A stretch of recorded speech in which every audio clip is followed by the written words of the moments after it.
Hello, everyone. This is Do a Dreamer. So today, me and my good friend, the Jedi Bender, aka Richard Korra Kenobi, are going to be doing a prediction video on the next episode of Death Battle, which is actually their first ever live action battle. And this is going to feature a battle between Daredevil versus Nightwing. So yeah, but before we continue on, I want to say hello to everybody and my co-host right now, the Jedi Bender. What's up, man?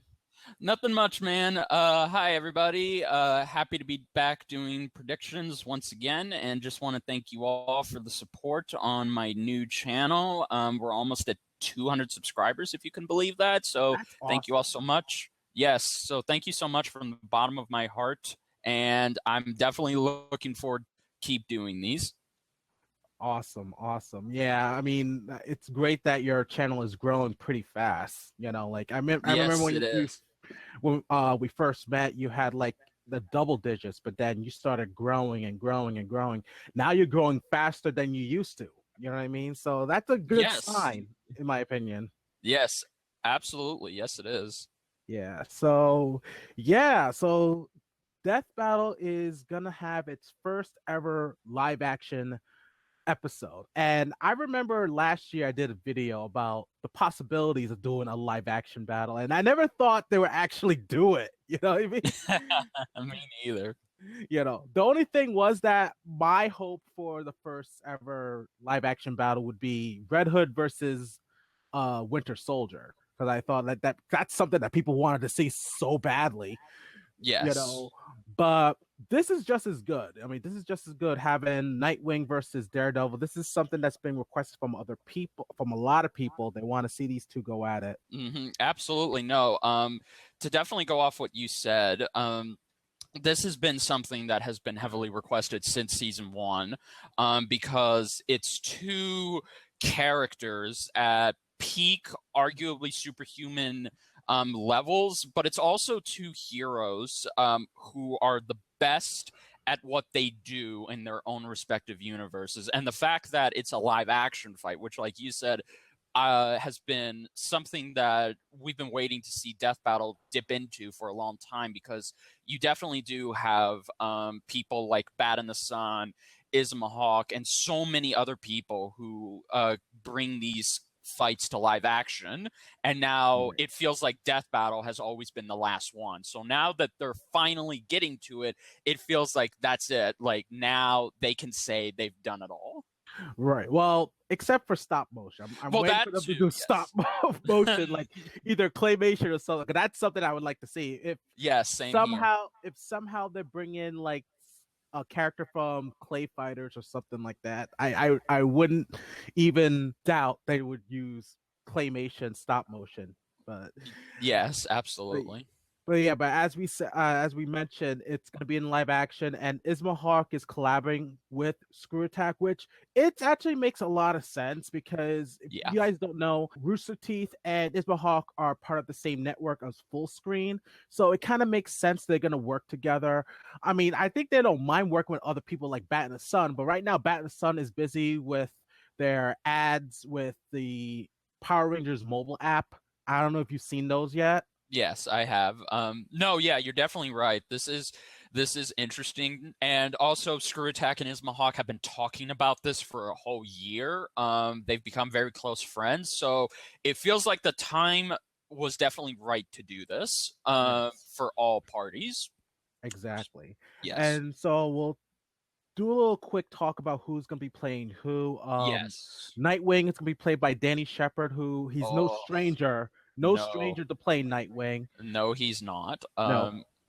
Yes, our good friend Danny, because we should Yes. mention we are both friends with Danny. Mm. He is an amazing, talented actor, and to finally see him reprise his role as Nightwing for this particular battle, I think it's something that we should have seen coming in retrospective, but it's just so cool to think about because, again, yes, now I know some people will be disappointed and will ask why didn't they get Aaron Schoenke to play Nightwing? Well, no, that I don't understand why they didn't get him myself, but I think, in my opinion, if they were going to collaborate with Ismahawk, you had to get Danny to play Nightwing because, Right. in my opinion, I much prefer Danny's Nightwing to Aaron's because I think Danny. Wow.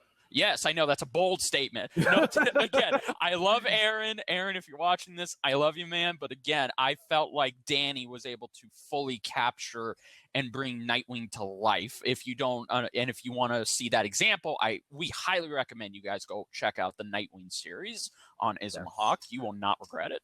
Yes, and plus it's possible, like I said before, Batman Sons has been busy working with the companies that made the Power Ranger mobile app game, which also cross over Street Fighter. And like I Yes. said, if you've seen the commercial for, I mean, Kevin Porter as M. Bison, that's awesome. Absolutely, yes.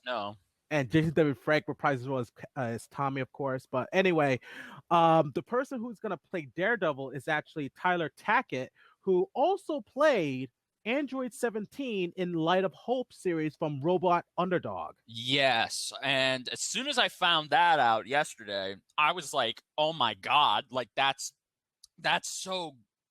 I can't even sum up the words for that. Like, again, I've seen Tyler; he's very nice. And to hear that he's playing Daredevil, I'm like, that's crazy. I would have expected someone from Ismahawk's team, like Noel or Tony, to play Daredevil. But the fact that they actually got Tyler from Robot Underdog, I'm thinking, that's crazy. So if you guys are in on the joke here, basically this has now just become a triple collaboration crossover. You have ScrewAttack collaborating with Ismahawk, and now you have Ismahawk collaborating for the second time with Robot Underdog. So this is just crazy. Like, this is the most ambitious live-action crossover I've ever seen. Yes, and I'm looking forward to seeing what they have in store when they finally release it. I mean, it's Danny Shepard and Tyler Tackett. I mean, of course they're gonna kill it. They're both gonna kill it. No, absolutely. And speaking of killing it, like you said, yes. When it comes to Ismahawk, you know exactly what you're getting because they're going to work their asses off on the choreography, the costumes, the lighting, the camera work. Because to let you guys know, ScrewAttack will not have any they didn't have any involvement in setting this fight up because they're comfortable with doing either animation or nothing else at all. So it's actually Ismahawk that did the majority of the work for this fight. All ScrewAttack now has to do is just put the episode together. So, or at least they told them like what the result is. Yes, exactly. Yeah, absolutely. But they'll probably do two endings.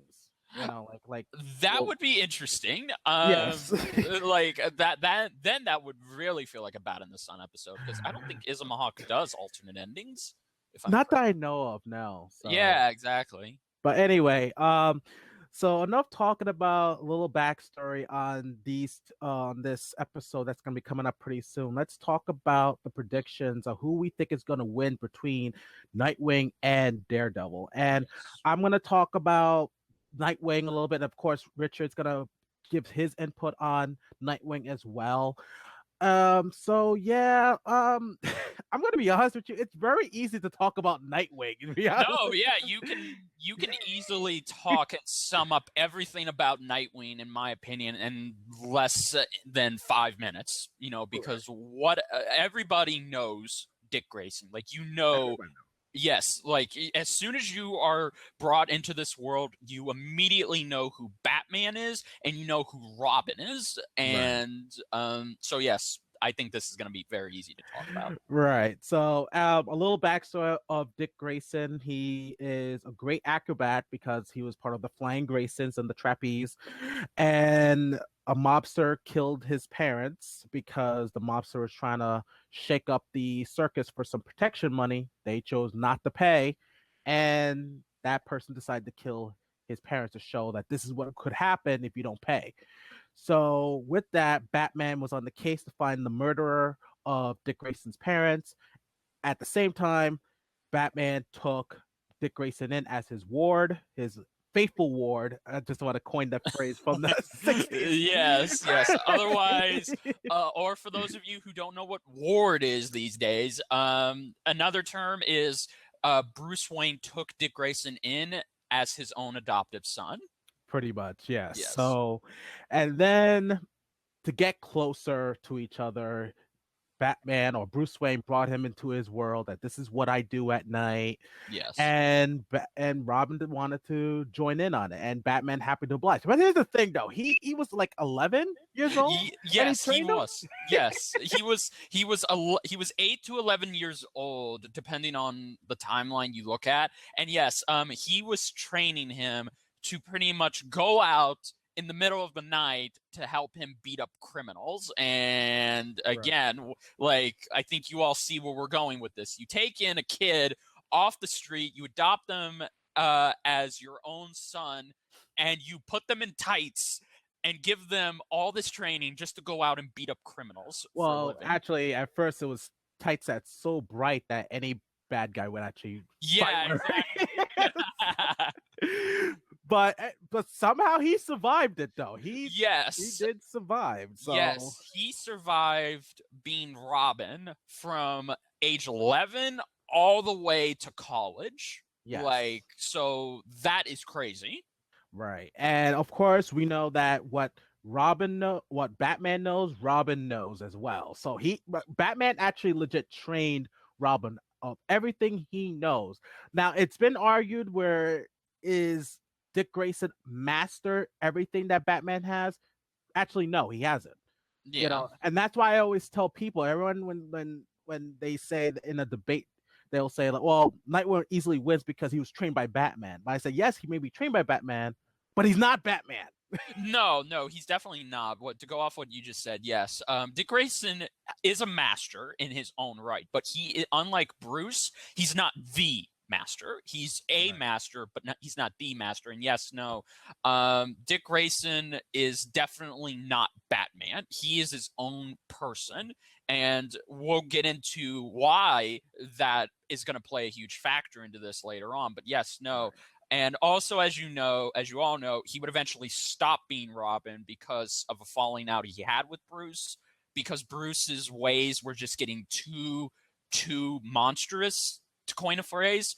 And Nightwing decided, okay, he would leave, but he was still Robin. He hadn't developed his own identity yet, but then after going to the Titans, he started feeling more comfortable. But at some point, he dropped Robin, and then he became his own hero, simply Nightwing.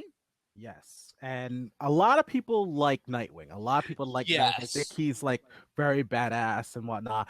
And out of all the sub characters of the Bat family, Nightwing or Dick Grayson is arguably second to Bruce Wayne. Yes, you are definitely right. Like, that is no disrespect to the other Bat family members, like Jason, Tim, Damian, Stephanie, Barbara, like Cassandra. They're all good, but none of them ever truly surpassed Bruce in his expectations, and just surpassing him in general when it comes to surviving being Robin and just going through what he had to go through.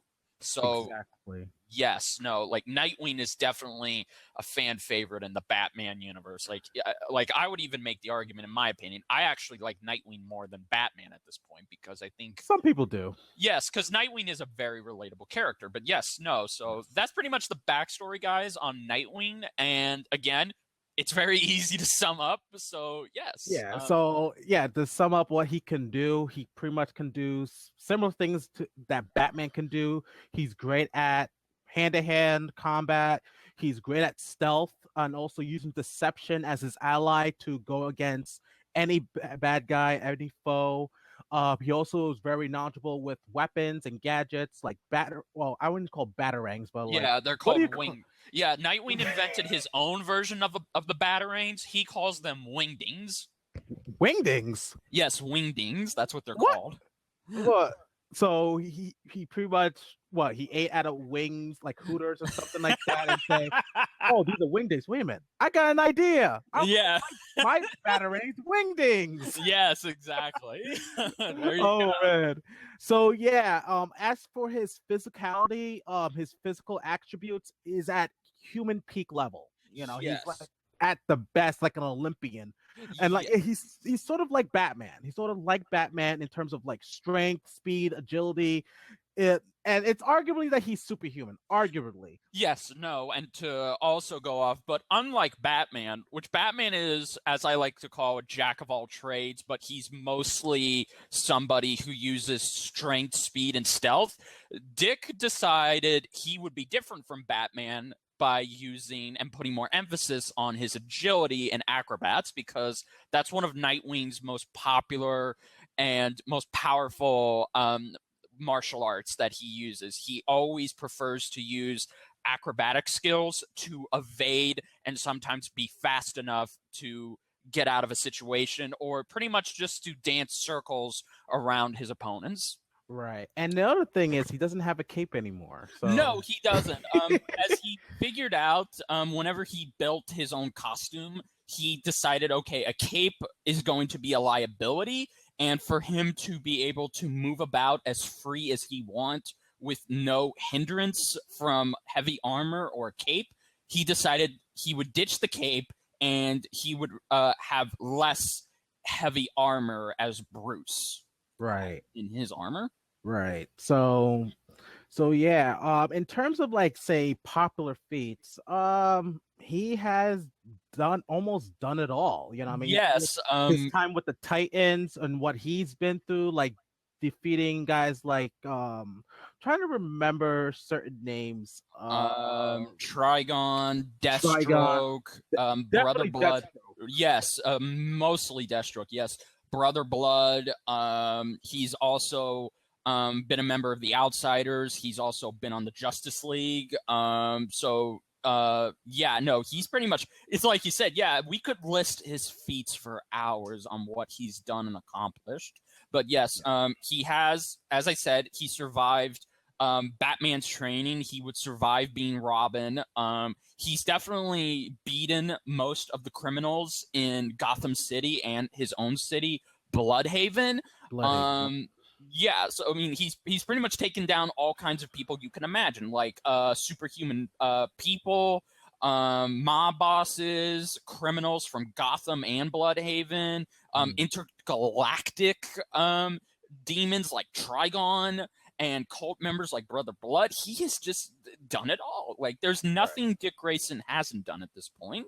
That's true. And again, when it comes to hand, he kept up with Deathstroke, who is arguably one of the best hand-to-hand fighters in the DC universe next to Batman. Yes, and not only has he been able to keep up with him, Dick has also defeated Deathstroke time and time again.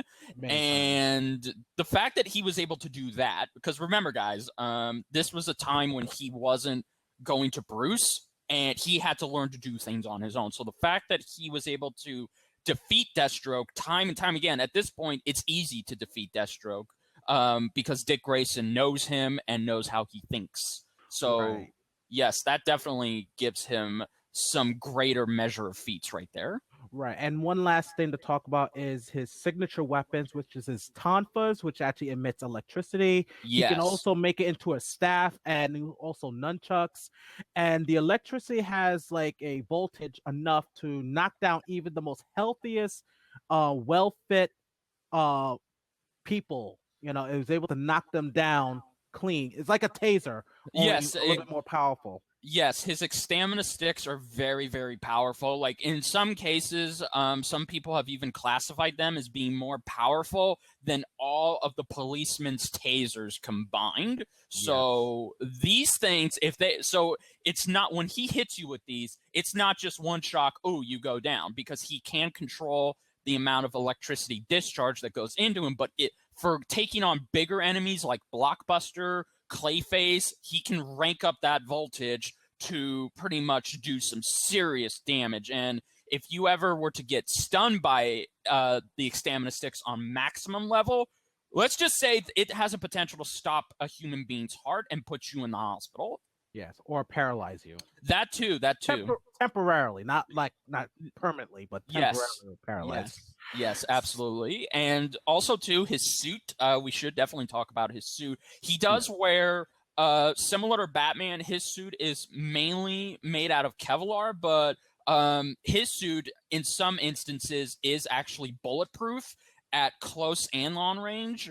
And it's also, just like Bruce, it has a full taser inside the costume. So if somebody tried to pick him up, or if somebody tried to take off his mask, it will release a huge electricity amount discharge to take them down. So his suit also, if you guys notice, it doesn't have a utility belt because he prefers to keep his gadgets in little compartments in his suit that are almost invisible to the naked eye. So yes, Dick has a lot of gadgets up his sleeve. Yes. So, oh yeah. So with Nightwing, you know, Daredevil is gonna have a run for his money in a way. Yes, yes, because, he is. It's not as simple. No, sorry, go ahead. Right, he's no slouch. I mean, Nightwing's no slouch. No. Nightwing is not, and we'll get into that more later when we reach the verdict. But yes, no, Nightwing is going to definitely pose a huge challenge to Daredevil.